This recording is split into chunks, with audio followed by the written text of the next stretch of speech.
dia. Vamos dar início, então. Essa é a aula 5 e o título dela seria Quem foram os puritanos e o que eles ensinaram. Vou explicar daqui a pouco por que falar dos puritanos aqui.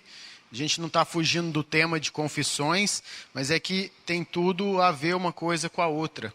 Nas últimas aulas, o pastor Danilo falou bastante sobre a necessidade que nós temos de ter uma confissão de fé.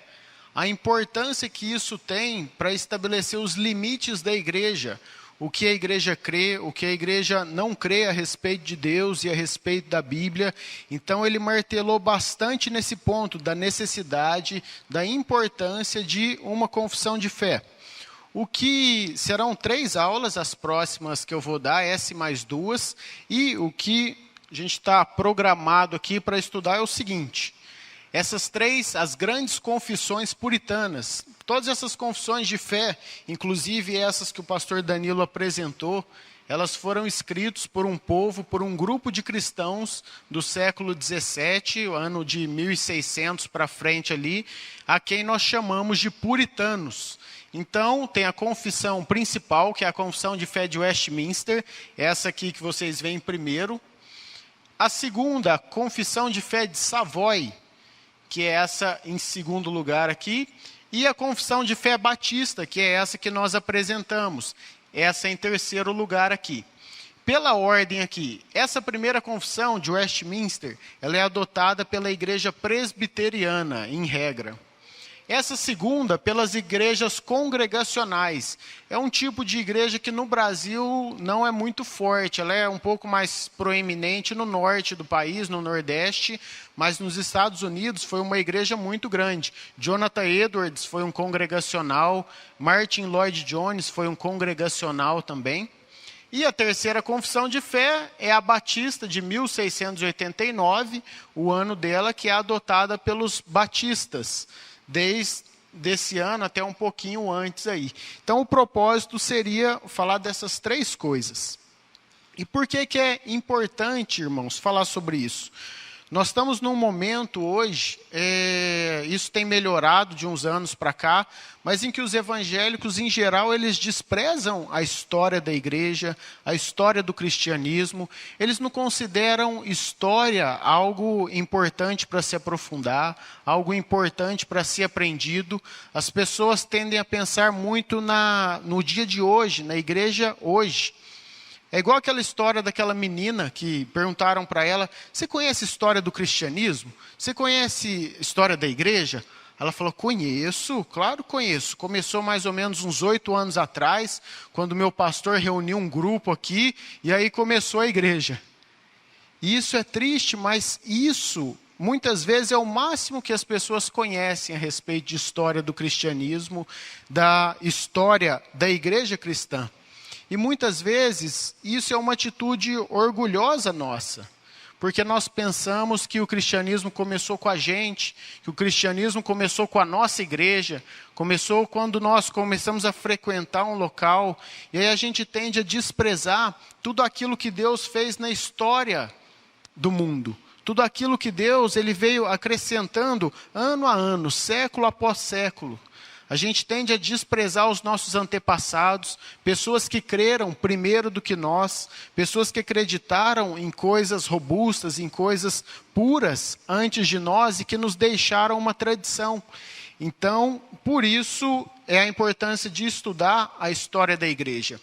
E quando nós adotamos uma confissão de fé, como uma dessas 3, ou a de New Hampshire, que nós adotamos aqui na igreja, o que nós estamos dizendo é o seguinte, a nossa fé não começou hoje. A nossa fé não começou quando o meu pastor fundou a igreja. A nossa fé, ela tem uma raiz histórica. A nossa fé, ela é embasada pelo que outras pessoas antes de nós creram. A nossa fé, ela volta até os reformadores que nós vemos, Martim Lutero, Zwinglio, Calvino. Ela volta até os primeiros cristãos que deram as suas vidas no Coliseu. A nossa fé, ela possui uma continuidade. Não é somente algo que de repente surgiu, que de repente começou. Então aqui nós estamos declarando que nós não andamos sozinhos, mas que nós temos pessoas que vieram antes de nós para começar isso. E, para nós falarmos dessas confissões, que é o principal ponto da história delas, como elas surgiram, nós precisamos primeiro falar a respeito dos puritanos. Então, por isso, aquele primeiro slide, quem foram os puritanos e o que eles ensinaram. Por quê? Os puritanos, eles foram as pessoas que escreveram essas confissões de fé. Eles foram os responsáveis por redigir elas. Eles tiveram concílios entre si, tiveram reuniões e eles escreveram essas confissões. Então, por isso a importância de nós abordarmos. Às vezes vocês têm ouvido muito o pastor Paulo citar os puritanos, aquela própria foto do início, a do livro dele, e muitas pessoas às vezes ainda ficam em dúvida, quem que é esse povo? Igual aqueles documentários de animais, quem eram eles? O que eles comiam? Onde viviam? Então muitas pessoas têm essa dúvida, quem são esses puritanos? Por que se fala tanto deles? Porque eles são tão importantes assim. Então hoje é o nosso propósito falar um pouco mais sobre o que eles acreditavam e dar o testemunho da vida de alguns deles. E aí, nas próximas aulas vamos entrar mais profundamente na confissão de Westminster, na Batista. Então vamos começar aqui, irmãos, por uma visão errada que as pessoas têm a respeito dos puritanos. E se você já estudou e teve aula disso na escola, com certeza foi essa visão que o seu professor passou também. Então, essa frase aí, o puritanismo é o medo assombroso de que alguém, em algum lugar, possa estar feliz. Os puritanos, eles foram muito caracterizados como pessoas tristes, pessoas de um temperamento neurótico. Eles foram muito chamados de pessoas que tinham uma visão triste, negativa da vida. O próprio termo puritanismo, puritanos, era um termo de um apelido, era um termo jocoso. E ele queria dizer o quê? Que essas pessoas eles queriam ser mais puras do que as outras, que a igreja deles desejava ser mais pura do que as outras igrejas. Então esse foi um apelido que colocaram sobre esses homens. Os puritanos são as pessoas que não aceitam ver ninguém feliz. Se eles veem uma pessoa feliz, sorrindo, eles vão lá e já começam a falar dos pecados dessas pessoas para entristecer elas. Eram homens que se vestiam de preto sempre, que não tinham alegrias na vida. E essa é a visão que muitas vezes as pessoas têm a respeito dos puritanos. Mas nós vamos ver aqui que isso, na verdade, é uma grande mentira. Quero mostrar outras duas frases para vocês a respeito deles. Essa primeira aqui. Os puritanos eram gigantes quando comparados conosco. Eram gigantes de cuja ajuda carecemos, se quisermos crescer. Esse é um estudioso muito grande dos puritanos, J.I. Packer, e ele está falando, olha, esses homens aqui, se nós quisermos crescer espiritualmente, se nós queremos nos desenvolver espiritualmente, a gente precisa voltar a ler as coisas que eles escreveram. A gente precisa voltar a ver o modo como eles viveram. Essa segunda frase, os puritanos exemplificavam a maturidade, nós não. O cristianismo americano mede 5.000 quilômetros de largura e 1 centímetro de profundidade. Somos anões espirituais. Os puritanos, em contraste, como um corpo, eram gigantes, eram grandes almas servindo a um grande Deus. Irmãos, esses homens aqui, eles eram espetaculares. Quando nós vemos a história de vida que eles tiveram, as coisas que eles creram, como eles viveram, esses homens eram gigantes, de quem nós temos muito a aprender. Charles Spurgeon, esse que fez o catecismo da confissão que o pastor Danilo apresentou, ele fala o seguinte, os homens modernos seriam mais ricos se pelo menos comessem das migalhas que caem da mesa dos puritanos. E nós temos aqui um folheto também da época dos puritanos mesmo, chamado O Caráter de um Velho Puritano Inglês.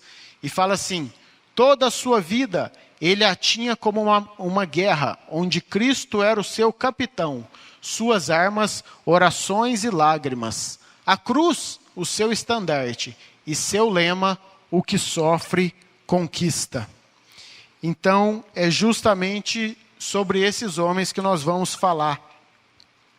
E como eles surgiram? De onde eles vieram? Aí vocês têm uma foto aí do Muro dos Reformadores, que apresentam aqueles que deram início à Reforma Protestante. E como começou esse movimento puritano? E aí a gente precisa voltar um pouco aqui para a história da Igreja Católica. E aí, por volta do ano 500 até o ano 1500 depois de Cristo, durante 1000 anos, a Igreja Católica governou o mundo com mão de ferro. Naquela época, não eram os reis que tinham o maior poder sobre o país. Naquela época, quem tinha maior poder sobre os países, muitas vezes, era o próprio Papa, os próprios bispos.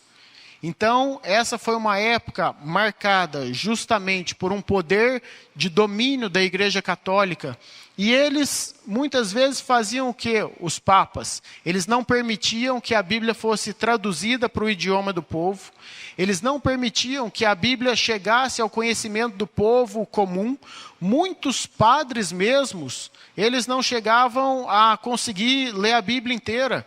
Lutero, ele fala que ele leu o Novo Testamento inteiro depois do doutorado dele. Então a gente vê como que a Bíblia ela ficou escondida, como que ela ficou escassa durante aí 1000 anos de história da igreja. Aí tem uma famosa frase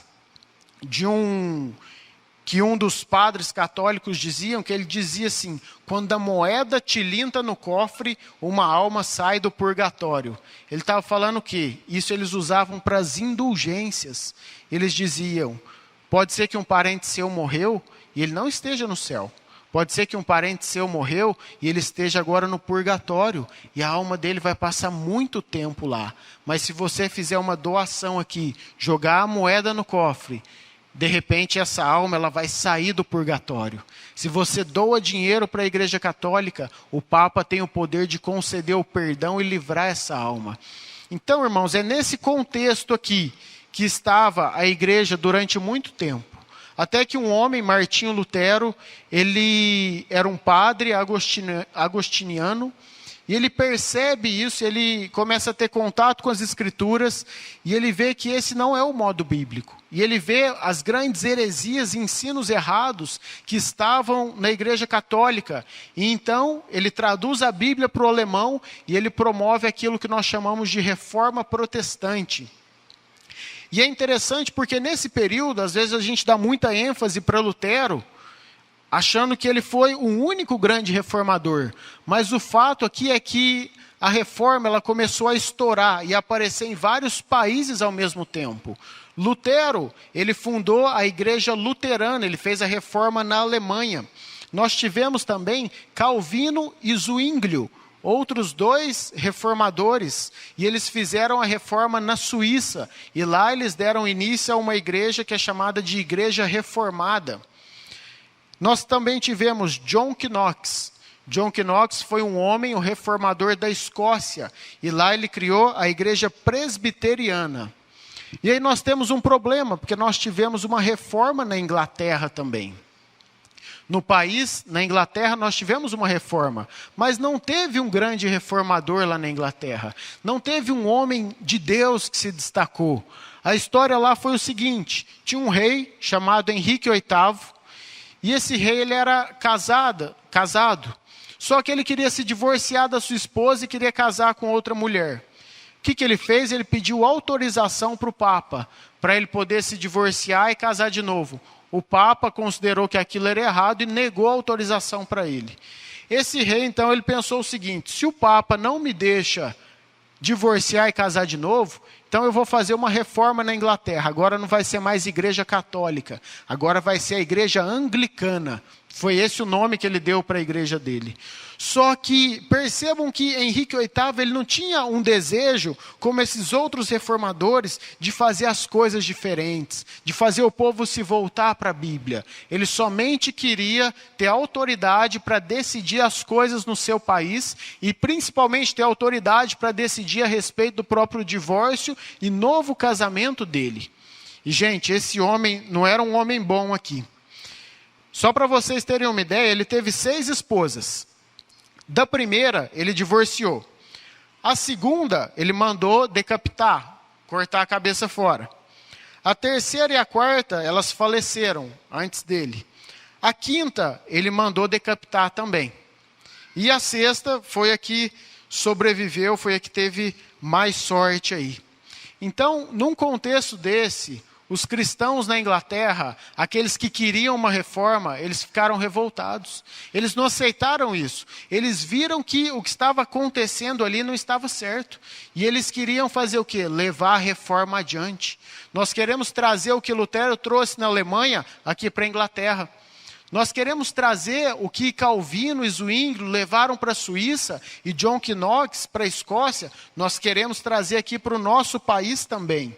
E aí surgiram essas pessoas, esse movimento que não passava de 10 a 20% mais ou menos dos cristãos ingleses. E esses homens foram chamados puritanos, aqueles que lutaram contra a igreja anglicana, aqueles que lutaram contra os reis para tentar estabelecer uma igreja pura lá na Inglaterra, lá na Europa. E quais eram as principais defesas deles, contra o que eles estavam insatisfeitos? Em primeiro lugar, contra essa reforma que não tinha acontecido. Em segundo lugar, eles achavam errado aquela questão dos padres e dos bispos serem maiores do que as pessoas, serem mais importantes. Aquele governo do medo que o catolicismo implantava e que a igreja anglicana na Inglaterra continuou. Então, um padre ele era sempre visto estando superior, mais alto do que as pessoas comuns. A oração do padre era mais ouvida do que as pessoas. A oração dos bispos ingleses era mais importante, eles tinham acesso de uma forma privilegiada a Deus. E os puritanos, eles se revoltavam contra isso, eles diziam não, de forma alguma. Todos os cristãos, eles são sacerdotes diante de Deus. E é aquilo que vocês talvez já ouviram falar, do sacerdócio universal de todos os crentes, de todos os santos. E eles diziam, isso não pode continuar assim. Outra ênfase deles, o uso das roupas ornamentadas que os padres tinham e que continuou na igreja da Inglaterra. Às vezes isso parece pouco para nós, gente, mas numa época em que as pessoas se vestiam muito mal, tinham muito poucas roupas, de repente eles olhavam para o padre, para o bispo da igreja da Inglaterra, e eles estavam vestidos muito bonitos, muito elegantes, cheio de penduricalhos, cheio de coisas, e isso causava o quê? Um distanciamento entre aquele líder e entre as pessoas comuns. Então eles brigaram muito por essa bandeira também. Outra coisa que os puritanos eles foram contra foi em relação ao culto, do jeito que era celebrado. O culto não é como hoje, que nós falamos e as pessoas entendem. Naquela época, o culto ele tinha uma série de coisas, uma série de rituais, e as pessoas muitas vezes saíam do culto sem ter aprendido nada. Os puritanos, eles diziam que não. O culto é para passar instrução para o povo. Eles tinham cultos que duravam, esses homens aqui, os puritanos, às vezes 2 horas de pregação, mas eles passavam sempre instruindo o povo, lendo a Bíblia, explicando elas para as pessoas. Então, foi daqui que surgiram os puritanos ingleses. Um pouco mais à frente, a gente vai falar disso na próxima aula, houve uma grande perseguição contra esses homens na Inglaterra. Eles foram ferozmente perseguidos, muitos mortos, e o que eles fizeram? Eles entraram num navio e eles foram lá para os Estados Unidos. Lá numa região perto de Boston, que é chamada de Nova Inglaterra, mas é nos Estados Unidos, não é na Inglaterra. E lá foi o início, então, dos puritanos americanos, então. Os puritanos, eles foram tanto na Inglaterra, como também nos Estados Unidos. Vamos começar, então, falando das ênfases deles. No que esses homens acreditavam? Quais eram as principais doutrinas que eles advogavam, as coisas que eles defendiam? É claro, e aqui, irmãos, eu estou sendo bem reducionista, porque não teria como falar de todas as coisas que eles defendiam. Não teria como falar de tudo o que eles diziam aqui, de todas as bandeiras que esses homens levantavam, em apenas uma aula. Então, eu vou ser um pouco breve para conseguir falar de bastante coisa, mas isso pode ser aprofundado depois. A primeira ênfase dos puritanos era na vida espiritual. Esses homens, diferente do que acontecia na igreja da Inglaterra, eles davam uma grande ênfase na vida espiritual. E por que isso? Essa história que a gente tem hoje de, eu sou católico não praticante, eu sou evangélico não praticante, isso não é recente, naquela época também existia. Então era assim, a pessoa ela nasceu na Inglaterra, automaticamente ela faz parte da igreja da Inglaterra. Automaticamente ela é considerada uma cristã lá da Inglaterra. A pessoa nasceu em Roma, automaticamente ela está ligada à igreja católica. E os puritanos diziam que, de forma alguma, uma pessoa por nascimento, ela não pode ser considerada cristã. Uma pessoa só porque ela é filha de cristãos, ela não pode ser considerada como parte da igreja. E isso é algo que nós precisamos esperar. Quando chegar a idade da razão da criança, quando chegar a idade do entendimento dela, e nós tivermos certeza que elas se arrependeram dos seus pecados, então essas pessoas serão consideradas como membros da nossa igreja. Então era isso que eles tinham contra. E os puritanos, muitas pessoas às vezes pensam que eles eram apenas grandes estudiosos, pessoas que escreveram muitos livros, mas isso não é verdade. Esses homens aqui, eles davam um valor muito alto para a religião do coração, para as experiências espirituais. Os puritanos criam que nós, como cristãos, nós simplesmente não pegamos uma confissão de fé, assinamos aqui e falamos, nós cremos nisso. Não. Para eles o cristianismo é algo que tinha que ser sentido. O cristianismo é algo que devia arder no coração das pessoas. Ser um cristão, o amor por Deus, o amor pelas Escrituras, o amor pelas coisas de Cristo, é algo que devia estar muito vivo no coração de cada uma das pessoas, de cada um dos membros. Eles eram contra uma religião nominal, então. E eles tinham uma visão muito radical a respeito do pecado e a respeito do homem. Quando eles olhavam para a queda lá de Adão e Eva em Gênesis, eles reconheciam que, olha, depois que o homem pecou, todas as pessoas que nascem a partir de então, elas não têm mais escolha, elas não têm mais oportunidade de falar, eu não vou mais pecar. Todos nós, a partir de agora, estamos destinados a sermos pecadores. Todos nós, em uma hora ou outra da vida, nós vamos começar a cometer pecados e nós não somos mais pessoas justas como Adão antes da queda. Então, essa era a grande visão que eles tinham do pecado. E eles diziam que o cristão, então, deveria se santificar. Ser uma pessoa que aplicasse a Bíblia em todas as áreas de vida dele. Ser uma pessoa que aplicasse os ensinos do cristianismo lá no seu trabalho, lá na sua escola, aplicasse os princípios do cristianismo lá dentro da sua casa com a sua esposa, com os seus filhos, no modo de reger o culto na igreja, nas visitas que se faz, no uso que nós fazemos com o dinheiro. Eles escreveram praticamente a respeito de todas as áreas das nossas vidas. Há um livro muito bom que fala sobre o combate contra o pecado, de um puritano, ele chama John Owen, e chama A Mortificação do Pecado. E ele vai falar muito disso, mostrando, olha, a nossa luta é diária. No momento que você acorda, você tem que estar lutando contra o seu próprio pecado, contra o diabo. E no momento que você dorme, a sua mente, o último pensamento dela deve ser voltado para Deus. Então, esses homens, eles eram profundamente espirituais.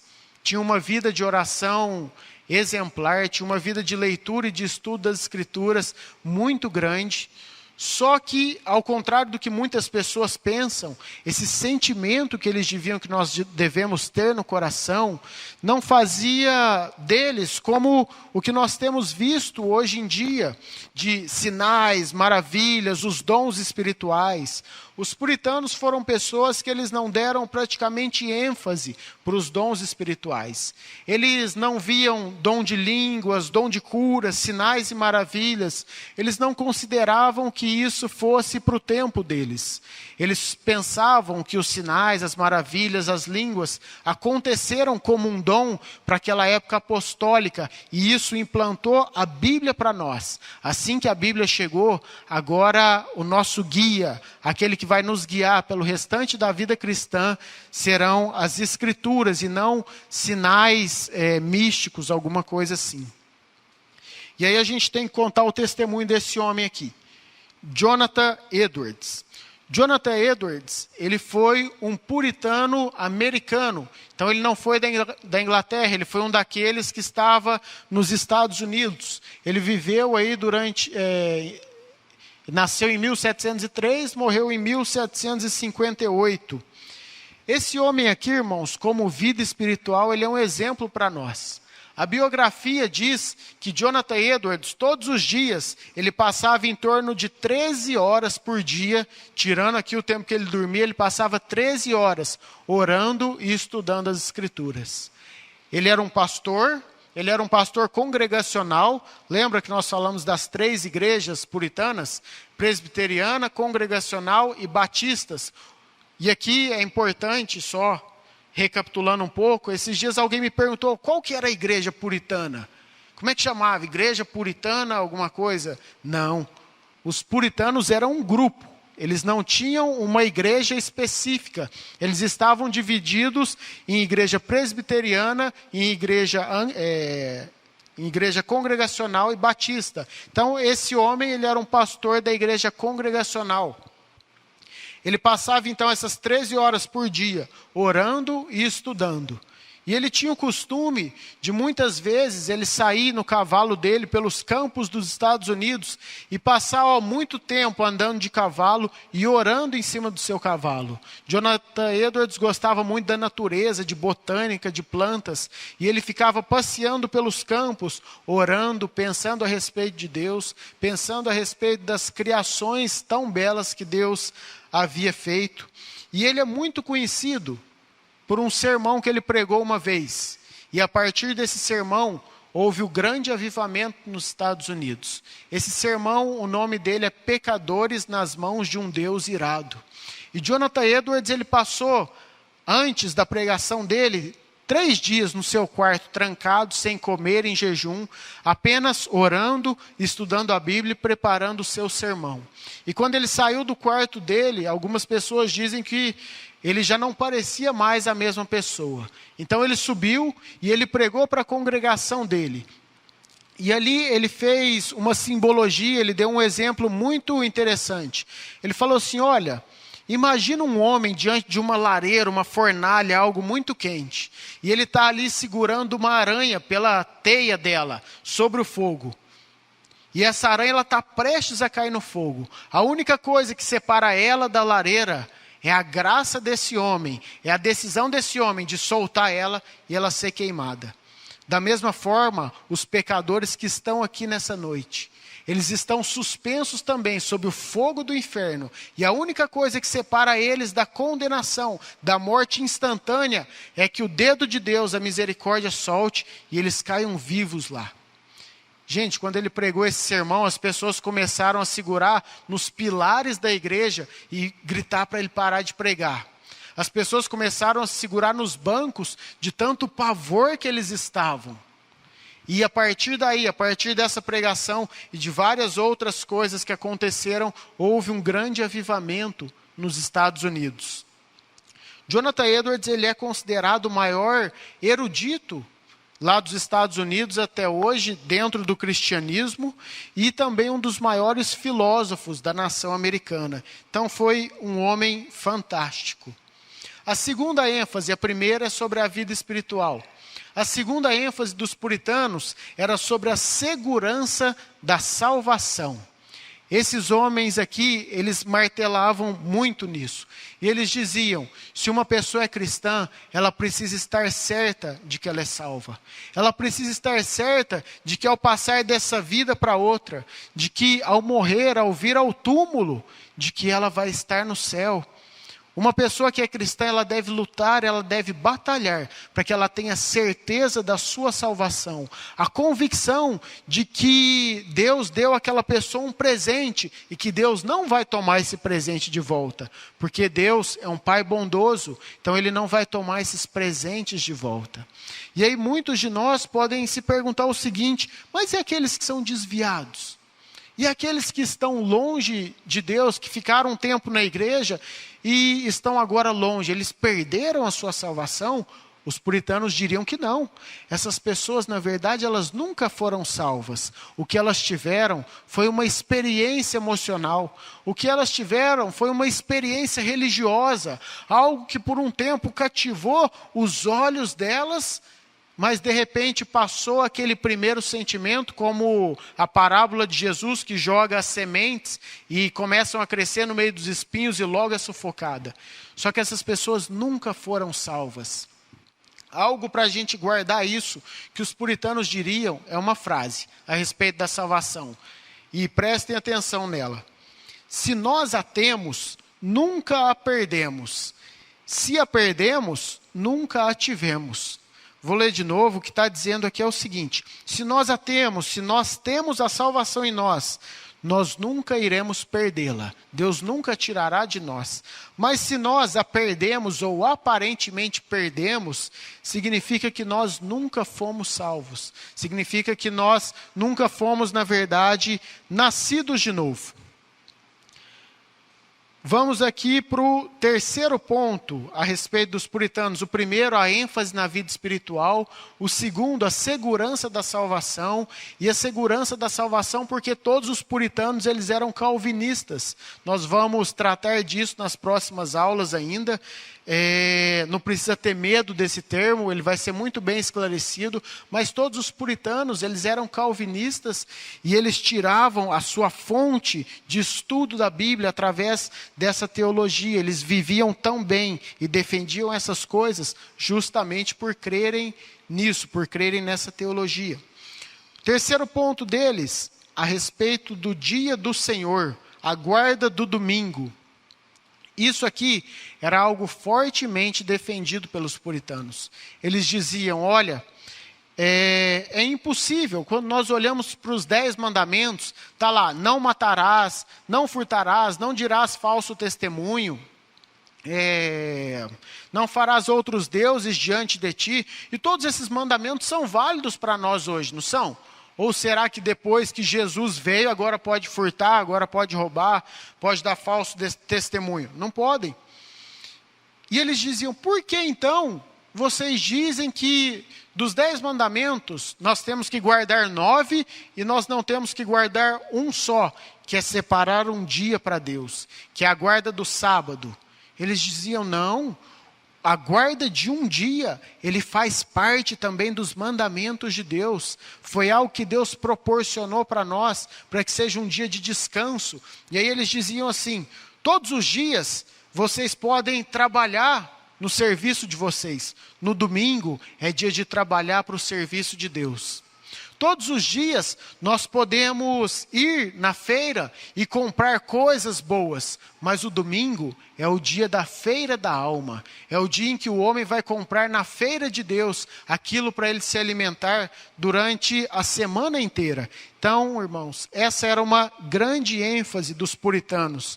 Uma frase aqui do próprio Jonathan Edwards, ele diz o seguinte, a respeito da guarda de um dia: salve tu, que és altamente favorecido por Deus. Está falando do domingo aqui. Tu, pote de ouro da semana. Tu, dia de feira da alma. Tu, romper do dia de eterno resplendor. Tu, rei dos dias. O Senhor seja contigo. Bendito és entre os dias. Jonathan Edwards dizia assim a respeito do domingo. E os puritanos entenderam o quê?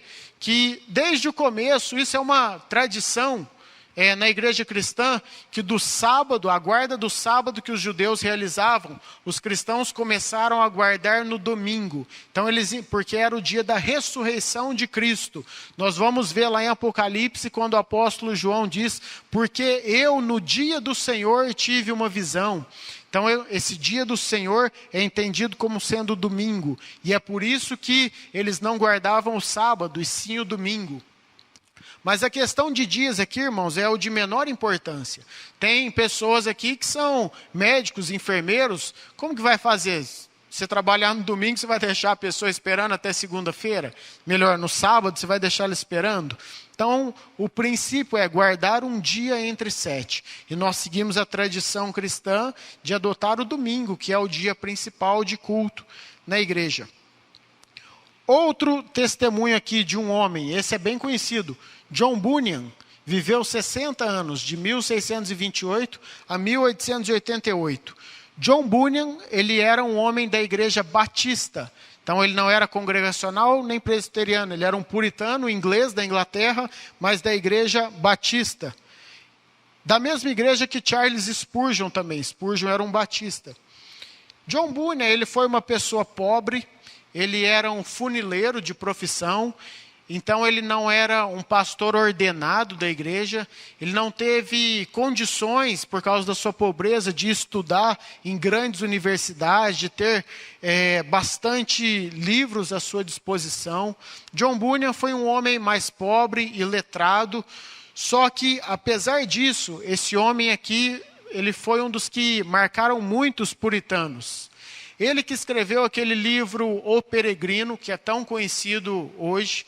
Ele que escreveu aquele outro livro, Guerra Santa, e vários outros livros. John Bunyan, ele foi um pregador, talvez um dos maiores entre os puritanos. Apesar dele não ter um grande conhecimento em questão de ter estudado em universidades e tudo mais, mas uma pessoa diz que de John Bunyan, se você cortasse os pulsos dele, não sairia sangue, mas sairiam versículos. Quando você vê a obra O Peregrino, ele cita constantemente, a cada folha ele cita lá umas 8 referências bíblicas. Então, ele faz muita referência à Bíblia, era um homem extremamente devoto à Bíblia. E ele foi preso no seu tempo, ele passou 12 anos preso, quando ele foi condenado à prisão perpétua. Depois, uma pessoa importante conseguiu livrar ele.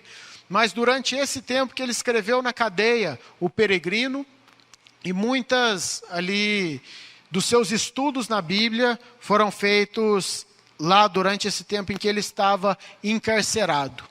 John Bunyan, por ele ser um pregador assim tão proeminente, pelas pessoas admirarem tanto ele diz que ele lutava muito contra o orgulho, porque às vezes ele pregava e ele sabia que tinha sido um bom sermão, e ele ficava tentado pelo diabo ali a se orgulhar. E teve uma situação engraçada, depois de ele ter pregado, foi um culto muito bom, uma pessoa chegou para ele e disse: Bunyan, que belo sermão o senhor pregou hoje.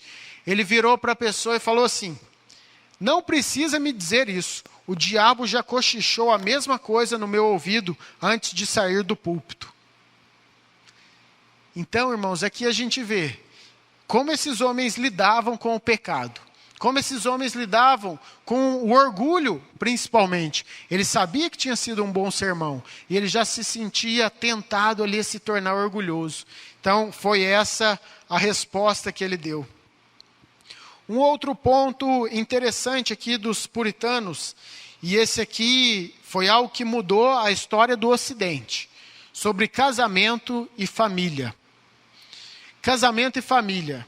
Como que os católicos viam, antes da reforma do protestante, antes da reforma da igreja, como que eles viam casamento, família, mulheres? Eles diziam que a mulher e o casamento eram um mal necessário.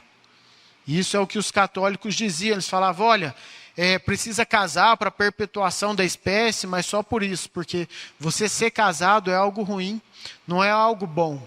E aí surgiu aquelas tradições que os homens, eles saíam da cidade, eles iam morar na caverna, e eles iam morar nos desertos, eles se afastavam do mundo, e eles eram celibatários. Daí surgiu também essa doutrina de que padres não podem se casar. Então, os católicos, eles viam com muito maus olhos o casamento, a família, a união de um homem com uma mulher, os filhos, eles não viam bem isso. E aquilo estava arraigado naquela cultura. E nesse ponto aqui, os puritanos eles foram fantásticos, porque eles se ressurgiram totalmente contra isso. Esse foi um ponto que eles batiam feio, feio mesmo. Então, se você ler, por exemplo, aquele comentário bíblico do Matthew Henry ele foi um puritano também. Você vai ver termos ali que a gente não usa hoje. Quando a gente vai falar do Papa, a gente fala do Papa mesmo.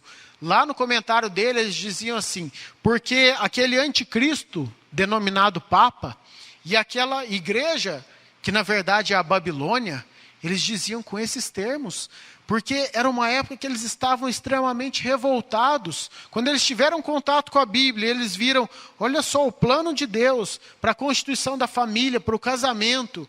E eles viram, de repente, sendo ensinadas aquelas coisas na mentalidade do povo. E a cada aconselhamento, eles terem que ir mudando isso na cabeça das pessoas, eles se revoltavam com essa tradição. Vou ler aqui para vocês a frase de um homem, de um dos puritanos, a respeito do casamento, a respeito da esposa dele, na verdade. Ele falava assim, Richard Baxter: é uma misericórdia ter um amigo fiel que o ama inteiramente, a quem você pode abrir a sua mente e comunicar os seus afazeres. É uma misericórdia ter tão perto um amigo para ser um ajudador à sua alma e suscitar em você, estimular em você a graça de Deus. Então, esse homem aqui reflete isso. Outra frase: a ética puritana do casamento era olhar não para o companheiro que você amava apaixonadamente naquele momento, e sim para alguém que você pode amar continuamente como seu melhor amigo por toda a vida. Então, os puritanos, eles não eram românticos, apaixonados, pessoas que, de repente, se apaixonavam por alguém assim, perdiam os sentidos. Eles diziam, olha, você deve se casar com uma pessoa com quem você vai ficar com ela, ser o seu melhor amigo durante toda a vida. E isso foi, na época, um grande diferencial. A própria ênfase que eles davam também no cuidado familiar, e eles diziam que o pai, o homem, ele era o sacerdote da casa, o profeta da casa, e ele era aquele responsável por cumprir o papel que o pastor cumpria na igreja, o pai deveria cumprir em casa. E eles deveriam ali ter cultos domésticos, cultos semanais com a sua família. E muitas vezes, na verdade, os cultos deles eram no domingo de manhã. Então, o que eles faziam? Na hora do almoço, eles almoçavam, ou antes do almoço, e o pai fazia o quê? Ele pegava a pregação que foi feita naquele dia de manhã, e ele repassava com a família, ponto por ponto. Então, isso está ao alcance de todo mundo. Não é você ter que estudar muito, ter que ter um grande estudo para preparar uma pregação, não. Você simplesmente vai recapitular o que o pastor pregou no domingo de manhã, durante o almoço ali com a sua família. E aí, um dos puritanos diziam assim, pais cristãos se esforçarão para que os seus filhos sejam mais filhos de Deus do que seus. Então, eles diziam, olha, os pais que são cristãos, eles vão se esforçar para que essas crianças, elas temam antes a Deus do que a eles. Amem mais a Deus do que amem a eles. E eles diziam também que nós devemos criar filhos que sejam úteis para o mundo e para a igreja. E isso é muito melhor do que deixar dinheiro, riquezas e posses materiais para o filho. Ele diria, olha, o que vocês precisam é criar uma criança que ela seja boa para a igreja, que ela seja alguém que vai ajudar a sociedade, e não só deixar grandes quantias, fortunas para ela. Tudo isso pode ser dispensável, desde que você deixe uma boa educação assim para ela. Outro testemunho aqui de um puritano, John Knox. Esse aqui, ele foi presbiteriano. Nós vimos então um batista, um congregacional, e agora também um presbiteriano. John Knox, ele foi um reformador da Escócia. Foi ele que promoveu a reforma da igreja lá na Escócia. E esse homem aqui, ele era aficionado pelo país dele. Ele desejava que todas aquelas pessoas fossem salvas. Ele queria implantar uma igreja pura na Escócia. Ele queria fazer com que algo acontecesse ali. Ele queria ver a conversão de pessoas. Uma frase de um autor que eu li a respeito de história de avivamentos fala assim, John Knox dizia assim, ó Senhor, dá-me a Escócia, ou eu morro, a conversão das pessoas. Depois de algum silêncio, clamava outra vez, ó Senhor, dá-me a Escócia, ou eu morro. Outra vez, um profundo silêncio. Então, mais uma vez, o clamor com um sentimento mais profundo. Ó Senhor, dá-me a Escócia, ou eu morro. E Deus lhe deu a Escócia. Então, John Knox, ele implantou ali a igreja presbiteriana, e ela foi muito forte na Escócia, e dali, na verdade, foi para onde a igreja ela se espalhou pelo mundo, porque nós vamos ver depois que os puritanos eles não tiveram muito sucesso na própria Inglaterra, só que eles tiveram mais sucesso nos outros países que eles influenciaram. A confissão primeira que eles escreveram de Westminster, ela foi implantada na Escócia e dali ela explodiu para o mundo inteiro. Aqui outra frase interessante, Randolph, um homem da corte e um embaixador, disse o seguinte a respeito de John Knox da sua pregação. A voz de um único homem é capaz de, em uma hora, pôr mais vida em nós do que 500 trombetas ressoando continuamente em nossos ouvidos. Então, era um homem de uma pregação poderosa. A própria rainha da Inglaterra uma vez disse assim, eu tenho mais medo das orações de John Knox do que de todo o exército da Escócia. A rainha da Inglaterra, que era contra os puritanos, chegou a dizer isso. Então, foi um homem fenomenal. Outro ponto aqui, educação. Os puritanos davam grande ênfase para a educação. Isso é importante para o nosso contexto aqui, que agora nós temos uma escola, um colégio cristão também. E o princípio deles era o seguinte, uma escola, uma igreja. Uma escola, uma igreja. Os puritanos, eles viam que a igreja e a escola andavam juntas. Os puritanos, eles sentiram que um dos meios mais eficazes de influenciar o mundo era por meio das escolas. Durante o período deles na Inglaterra, em que eles conseguiram governar, o número de escolas primárias dobrou naquele país. Então, esses homens, eles pensavam, se nós tivermos boas escolas, essas escolas educarão de forma cristã os nossos filhos, e aí nós teremos bons pastores para que a igreja não morra, para que a igreja continue. Então, eles viam como justamente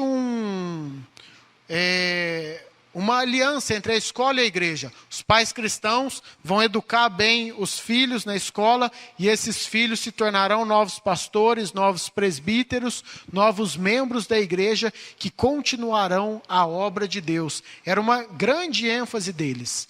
E quando a gente fala então de essa parte de educação, esse homem aqui, ele é um exemplo nisso. John Owen viveu de 1616 a 1683. Esse homem aqui, gente, ele é chamado de o príncipe dos puritanos.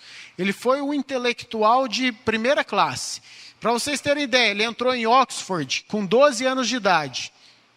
Uma universidade, com 12 anos. Para entrar nessa época aqui, você tinha que saber latim, grego, mais alguma outra coisa.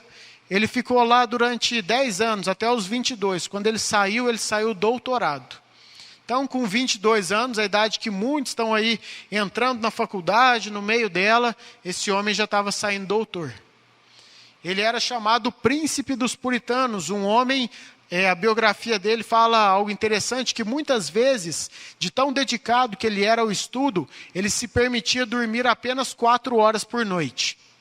Então, nessa época você não tinha tempo para perder com computador, com tablet, com Twitter, com qualquer outra coisa. Para você ver o tanto que ele era dedicado ao estudo. John Owen, ele foi o responsável por escrever aquela segunda confissão de fé que nós vemos, a confissão de fé de Savoy, ou Declaração de Savoy, que é a confissão de fé dos congregacionais. Ele é um pastor congregacional. Então ele, junto com outros 5 pastores, escreveu essa confissão de fé de Savoy. E aqui algo interessante para você ver a humildade também de um homem desse, que era provavelmente, depois de Jonathan Edwards, ou junto com ele, o homem mais erudito dos puritanos. Uma vez o rei Carlos II perguntou para ele o seguinte: o que você acha de um funileiro que não tem estudo pregar? E ele falou isso com respeito a John Bunyan, né, que era um funileiro, que era uma pessoa que não tinha muito estudo. E ele perguntou isso para John Owen: o que você acha de um funileiro sem estudo pregar? Ele virou para o rei, falou o seguinte: se eu pudesse possuir as habilidades do funileiro para pregar, e se agrada a vossa majestade, alegremente eu renunciaria a todo o meu estudo. Então esse homem falou: olha, se o senhor ficar feliz com a minha resposta, eu renunciaria a todo o meu estudo para pregar do jeito que o funileiro prega. A gente vê a humildade de um homem desse também, gente, que com 22 anos era doutor e consegue admirar a capacidade de uma pessoa sem instrução, da pregação dela, e ainda fala: olha, eu queria ser igual ele, na verdade, eu deixaria os meus livros de lado por isso. Aí você imagina a cara do rei. Vamos aqui para o último ponto dos puritanos. A grande ênfase que eles davam também na igreja. Os puritanos, eles tinham uma visão muito boa da igreja e de muita importância eles davam para a comunidade local. Justamente para isso, para nós que estamos reunidos aqui, eles diziam: olha, a igreja é algo que você deve manter, que as pessoas devem estar sempre juntas. Para você ter ideia, lá no estado, em Massachusetts, nos Estados Unidos, um homem ele foi levado a julgamento no tribunal da cidade por ele não assistir ao culto público a Deus e por ele negligenciar o seu chamado. Esse homem ele foi levado lá diante do juiz, do STF, da época dele, falou: olha, você vai ser julgado. Mas por quê? Porque você está negligenciando o seu chamado. Deus te chamou e você não está obedecendo o seu chamado. E não tem frequentado os cultos. Um puritano, Richard Sibbes, a respeito da igreja, ele fala assim: a igreja de Cristo é um hospital comum, em que todos estão, em alguma medida, doentes, de um ou de outro mal espiritual, para que possamos ter base para exercitar mutuamente o espírito de sabedoria e de mansidão. Então, esse homem aqui, o que ele diz: olha, a igreja é um hospital em que todos estão doentes. Alguns têm certos problemas, outros têm outros, e é assim para que nós nos ajudemos mutuamente. Então, eles tinham uma visão da igreja assim, como um corpo, como um organismo. E aqui vamos para o nosso último exemplo, falando de igreja, Richard Baxter. Esse aqui que foi o maior pastor entre os puritanos e talvez um dos maiores pastores de toda a história. Esse homem aqui, gente, ele é fantástico. Ele tem um livro que chama O Pastor Aprovado e ele também foi traduzido como Manual Pastoral de Discipulado para o português. E ele fala justamente sobre como cuidar de pessoas, como discipular. Ele pastoreou uma igreja na cidade de Kidderminster, na Inglaterra. Essa cidade era pequena, tinha em torno de 2.000 adultos, a população dela, mais ou menos. E a biografia diz que quando Richard Baxter chegou na cidade, não havia quase nenhuma família convertida. E quando ele saiu, não se lembram de ter nenhuma que não era convertida. Então, esse homem aqui, durante o tempo que ele ficou lá, ele conseguiu levar todas as famílias para a igreja.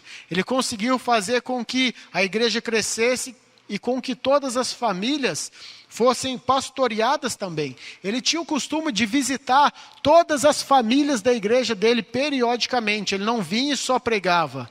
Os pastores, ele mesmo, ele visitava 2 vezes por semana, cerca de 7 ou 8 famílias por dia. Então ele pegava a segunda e a quarta, na segunda ele ia em 7 famílias, na quarta ele ia em 8. visitando elas. E ele fazia isso toda semana, todos os anos, tinha mais ou menos 800 famílias na igreja dele. E uma vez por ano ele conseguia visitar todas elas. Então, irmãos, esse Richard Baxter, aqui, ao contrário do que a gente falou anteriormente, dos outros pastores, ele era um pastor anglicano. Ele não deixou a igreja da Inglaterra. A gente vai ver isso um pouco melhor, mas houveram alguns puritanos que eles também ficaram ligados à igreja da Inglaterra. E a gente vai ver os motivos disso depois. Então, esses são os principais pontos. No que esses homens acreditavam, quem foram eles, uma biografia muito rápida de cada um deles. Se vocês quiserem ver uma biografia de mais deles, eu queria indicar esse livro aqui. Quem foram os puritanos e o que eles ensinaram? Errol Hulse. Então, é um livro que tem muitas biografias de puritanos. Outro livro que vai falar mais sobre o que eles creram, como eles acreditavam, sobre esses grandes temas que nós vimos, é esse aqui, Santos no Mundo, que o pastor já fez um estudo com os jovens a respeito dele, já vendeu aqui na igreja. E outro, esse aqui, Entre os Gigantes de Deus, J.I. Packer.